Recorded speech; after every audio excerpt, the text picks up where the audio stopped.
Kapag sahod ang pinag-uusapan aba naman, I'm alive, alert, awake, enthusiastic.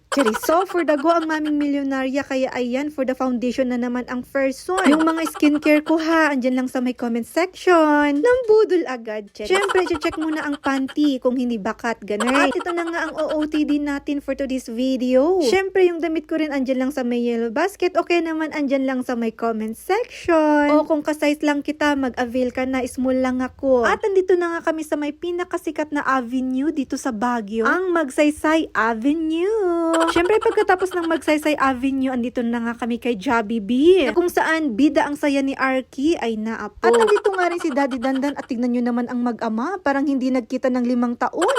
Ay naapo ang batang makaama, pero ako naman ang kasama niya maghapon. So ito na nga't naka-order na nga rin ang Daddy Dandan. O, ba, 2 rice pa talaga sa kanya. Ay naapo. At tignan nyo naman ang